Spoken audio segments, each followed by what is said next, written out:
want you to think about the way that your team prioritizes, maybe the way you personally prioritize. We've recently talked about the concept of cost of delay on this show. We're going to go a little bit more into this concept in today's episode and talk about different classes of service. This is a concept that is discussed in Kanban most frequently, but it can be applied regardless of your kind of working philosophy. And the idea of classes of service is to change the way you think about or prioritize different types of work based on their cost of delay curves. What do I mean by a cost of delay curve? Well, first, let's talk about the different classes of service. This is probably the best way to understand the cost of delay curve. There are different classes of service that are typically discussed. The ones that are most commonly discussed are standard, fixed date, expedite, and intangible. Standard, fixed date, expedite, and intangible. And each of these tends to have a curve that the cost of delay would look like. In a standard cost of delay, generally speaking, the curve will most match something close to linear. It is often, you will discount that over time, so it might look a little bit more logarithmic, like it has a little bit of a curve off. So the sooner something is done, generally speaking, the more valuable it is. But generally, these tasks are going to be your standard work items. These are things that your product team is likely doing, product briefs on. These are things that you expect to do, the things that tend to be on your roadmap. Another thing that will likely show up in your roadmap are fixed date items. Fixed date items look like a cliff. There's some kind of hard date where the value delivery, changes drastically in a moment. In other words, there is a point in time where the value goes drastically down or the cost goes drastically up. Now remember, cost of delay isn't just talking about money that you would have to pay out. This is talking about opportunity cost, operational costs. It may be talking about issues with downstream consumers and costs associated there, resources, etc. So the fixed date costs tend to look like a cliff. And usually this is representative of some kind of commitment. It might be representative of, for example, a SOC audit. Fixed dates don't always have just one cliff as well. You may have kind of like a monthly cliff where the cost increases in kind of a stair-step motion. This is, for example, how taxes might look. Delaying doing your taxes past a specific date would incur a fee, and that fee happens immediately. Also, if you're in the United States, that is the soft reminder that your taxes are due in about a month. The category of expedite tends to look like an exponential curve. Expedite may also look like a very steep linear curve. Interestingly, an exponential curve and a linear curve on their far right portions kind of look similar. The final curve I want to talk about is the intangible curve. And the intangible curve doesn't have one specific shape. It has more of a range. If you think about it like a hurricane prediction chart. And you can imagine that the hurricane prediction chart looks kind of linear, like a fairly low value, but it could have a sudden upturn that looks exponential. The idea being that the cost of delay is difficult to predict, perhaps more difficult to predict for these particular types of items. So what does all this mean, and how should you rationalize it? How should you think about prioritization between these items? And why do these curves look different? We're going to talk about that right after we talk about today's sponsor.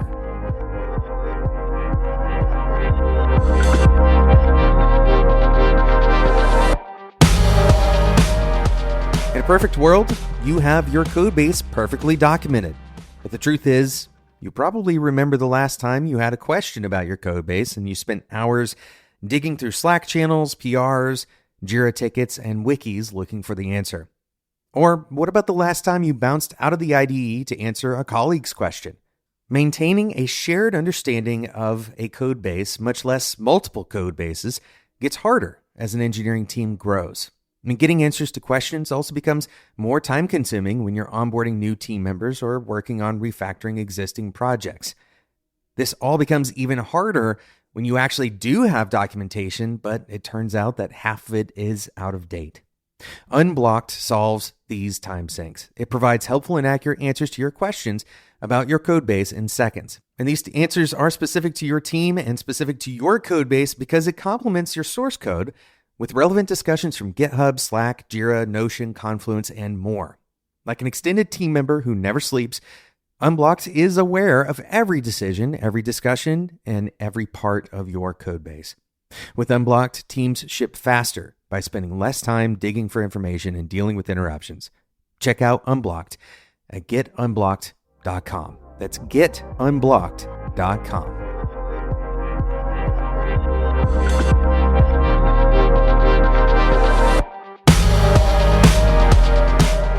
We're talking about cost of delay in today's episode. If you've never done a cost of delay exercise, I encourage you to do a quick poll.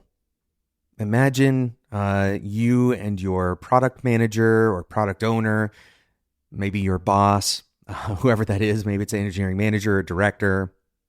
You all get in a room, a quick Zoom channel, and try to independently evaluate what is the cost of delay for a given epic, a set of stories that you might have in your backlog, or for a given feature. And try to name this cost of delay in some common unit. Don't allow people to create a story around their cost of delay. You want to have some common unit so that you're comparing apples to apples. Usually the best unit to do this with is dollars, or whatever form of money currency your team uses. This may be a common language that you have within your team that you measure cost with differently. For example, losing a certain number of acquisitions might represent cost for a sales team. What you'll find is that very likely, if you're not measuring cost of delay as a team and you're using just your best guess, that you're going to have a wide variance between the different people who are involved in the discussion. And if you were instead to provide a simple calculation, some kind of simple framework for calculating cost of delay, then your variance will drastically be reduced. And this is important for a lot of reasons. One of the simplest reasons is so that you can communicate about different variations in priority based on the actual value that's going to be delivered for that particular piece of work.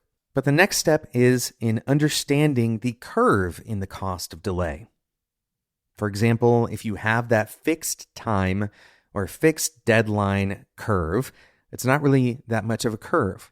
It depends on the time frame that you're evaluating it for. If the deadline is in 3 months from now and you're evaluating the weekly cost of delay for the next 2 months, then the cost of delay is going to be fairly minimal.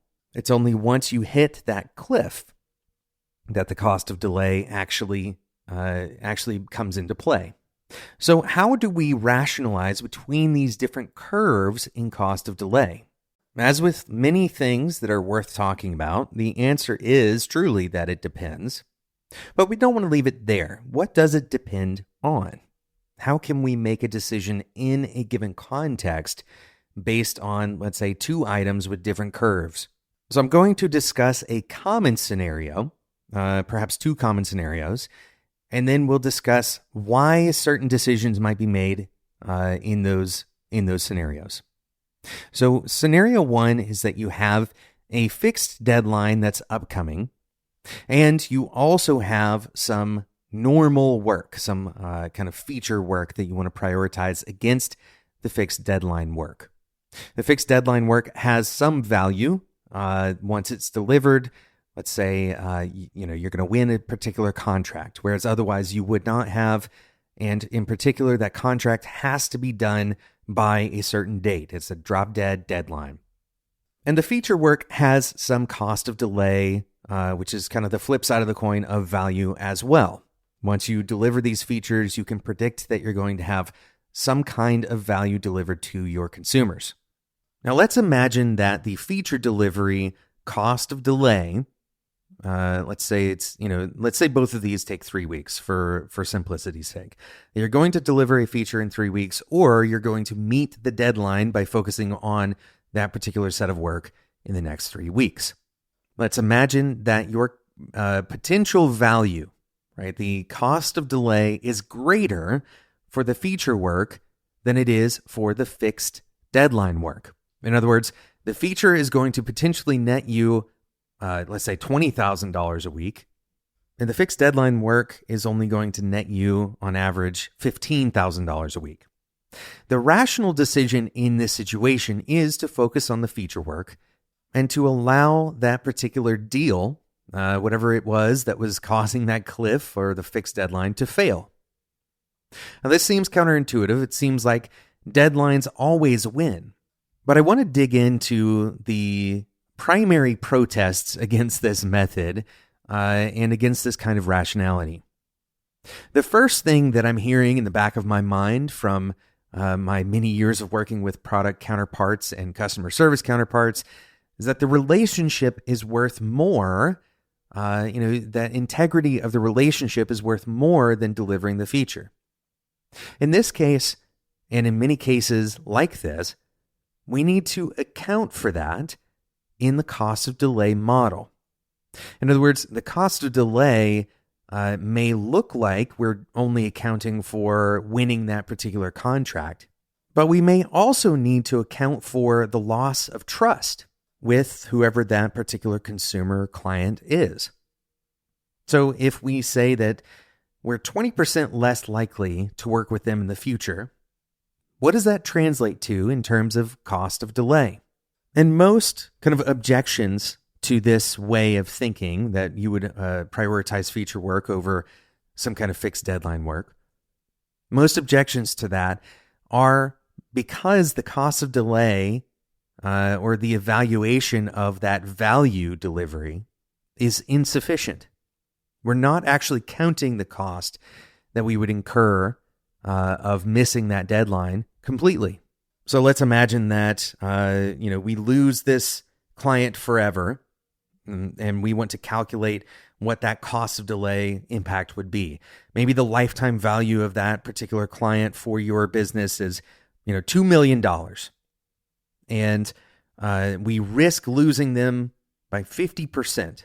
We have a 50% shot now, rather than if we were at 100% before, if we made this deadline. Now that we've missed this deadline, maybe we put that relationship in jeopardy, and now we're at 50%.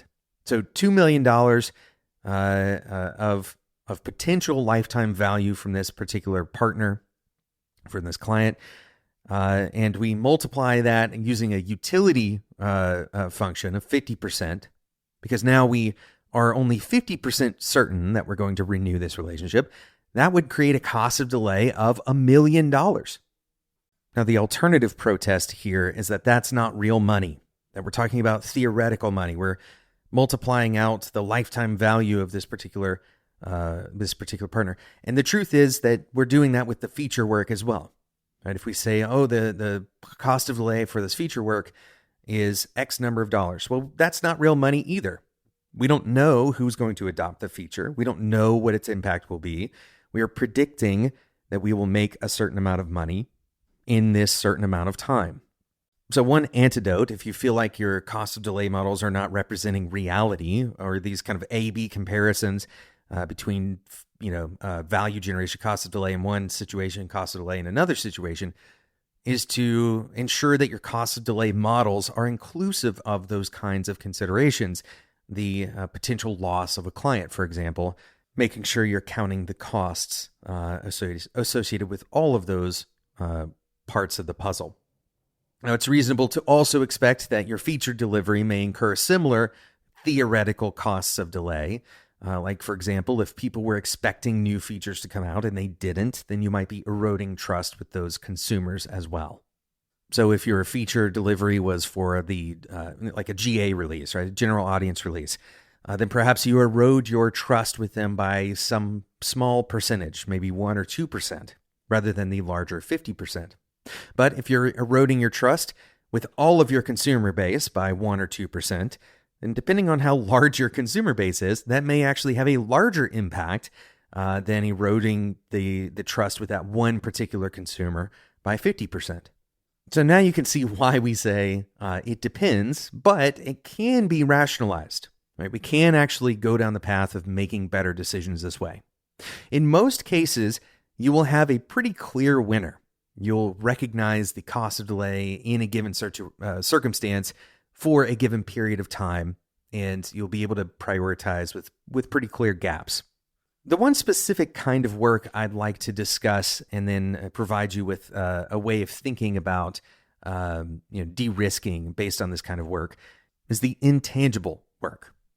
Again, this is based on the idea that the work is representative of some unknown amount of risk that could have a sudden spike. Right? An example of this might be technical debt. If that technical debt is masking a problem that then results in some major outage of your product on some given day, then the risk profile for that goes sharply up. Your cost of delay went from a very low amount to a very high amount based on some event that you did not predict. Another slightly more predictable example of this, intangible work, might be scaling a database. Let's imagine that your business is growing at a fairly steady rate, and you recognize that the database instance that you're currently using, you're going to max out that resource in some period of time. Now, the period of time is where the variability comes into play. If you grow at a steady rate for the next, let's say, 6 months, then it's possible that your database is going to be just fine for that amount of time. But it's also possible that any one big client could double your resource needs. And so, once again, you have a highly variable cost of delay curve in this situation. Think again about that hurricane model. The path of a given hurricane, the further out it goes, the more uncertainty there is. And it's very possible that the hurricane takes a sharp turn that you did not expect it to take. So a practical strategy that I can recommend here, dealing with intangibles, is to try to find the intangibles that have the highest cost of delay risk. Now we're going to define this so you can kind of write this out. All right, the cost of delay risk that we're going to sort these items by.